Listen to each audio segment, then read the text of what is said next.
मध्य प्रदेश में नए motor vehicle act को लेकर लगातार विरोध देखने को मिल रहा है, तो वहीं दूसरी ओर लोग पेट्रोल पंपों पर कतार लगाए खड़े हुए हैं और लोगों को डर है कि हड़ताल के चलते पेट्रोल खत्म हो जाएगा, तो वहीं उनकी मुश्किलें और ज्यादा बढ़ जाएंगी।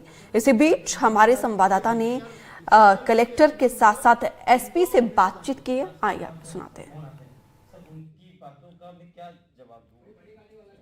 हिट एंड रन मामले को लेकर के लगातार प्रदेश में चक्का जाम चल रहा है।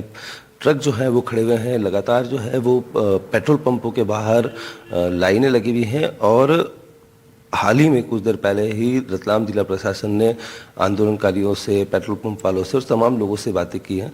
हमारे साथ इस वक्त बात करने के लिए रतलाम कलेक्टर भास्कर लश्कर साहब हैं। सर, आपकी मीटिंग हुई है, क्या बातचीत हुई है आपकी?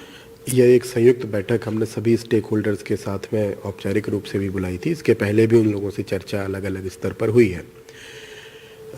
हमारा मुख्य उद्देश्य यह है कि जो आवश्यक चीज़ें हैं, पेट्रोलियम, गैस, दवाई, दूध, सब्जी इत्यादि, इन सब का कोई बाधा नहीं हो, ये हमारा सबसे प्राथमिक उद्देश्य है। इसमें सबसे पहली बात तो यह है कि हमारे पास में IOCL का डिपो है, वहाँ पर पर्याप्त सप्लाई उपलब्ध है। कोई इस प्रकार का पैनिक करने की आवश्यकता नहीं है। IOCL के भी जो वरिष्ठ अधिकारी हैं, उन लोगों से बात करके वहाँ से पूरी सुरक्षा व्यवस्था और अन्य व्यवस्था के साथ में उनका जो आउटफ्लो है वो हम इंश्योर कर रहे हैं, उसमें कहीं कोई चिंता की बात नहीं है।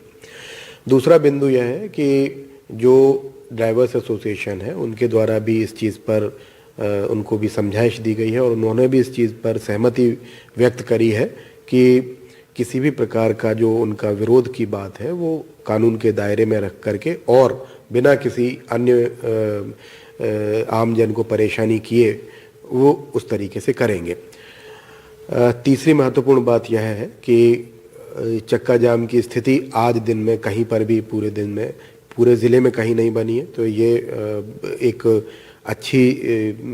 अच्छा संकेत है कि हमारे ज़िले में आवागमन सुलभ और सुचारू, जो हमारे ट्रांसपोर्टेशन व्हीकल्स हैं उनका सुलभ और सुचारू हो रहा है। जहाँ तक अन्य ज़िलों से सप्लाई के संबंध में बिंदु है, वहाँ भी हम लोग अन्य ज़िलों से भी कोऑर्डिनेट कर रहे हैं कि वो यदि हमारे ज़िले की बॉर्डर तक जो ट्रांसपोर्टेशन व्हीकल्स छोड़ देते हैं तो वहाँ से कोऑर्डिनेट करके हम लोग उनको भी लेकर के संबंधित डिस्ट्रीब्यूशन पॉइंट तक ले जाएंगे। तो ये रतलाम कलेक्टर सर से हमारी बात हो रही थी, हमारे साथ रतलाम एसपी भी मौजूद हैं। सर, सबसे पहले जानना चाहेंगे कि अगर किसी तरह की कोई स्थिति निर्मित होती है, जिस तरह से मीटिंग में आपने बताया भी कि लॉ एंड ऑर्डर के साथ कोई भी समझौता नहीं करेंगे, तो क्या जैसे कि मैंने पहले भी क्लियर कर दिया है कि कोई अगर बात आपको रखनी है तो वो डेमोक्रेटिक व्यवस्था है, आप अपनी बात रख सकते हैं, मगर उसमें अगर किसी का भी अगर कोई अधिकारों का हनन करेगा या फिर इमरजेंसी जो सुविधाएं है उसको बाधित करेगा तो उसके ऊपर कठोरतम कार्रवाई होगी। और अगर इस तरीके से किसी के ऊपर मुकदमा कायम होता है तो हम लोग ये भी इंश्योर करेंगे कि ये व्यवधान उत्पन्न करने वाले और लोगों को परेशान करने वाले लोगों के जो है वो लाइसेंस निरस्त कर दिए जाए, ड्राइविंग लाइसेंस निरस्त कर दिए जाए।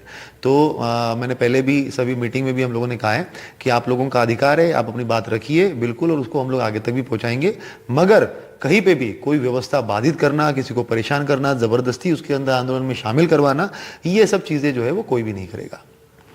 तो ये रतलाम एसपी थे जो बता रहे थे कि आंदोलन करिए, अपने तरीके से करिए, लेकिन अगर किसी भी तरह का लॉ एंड ऑर्डर या व्यवस्था बिगाड़ने की कोशिश की तो उनको मामले तो दर्ज होंगे ही, साथ ही उनके जो लाइसेंस हैं वो भी निरस्त कर दिए जाएंगे। रतलाम से साजिद खान, NDTV।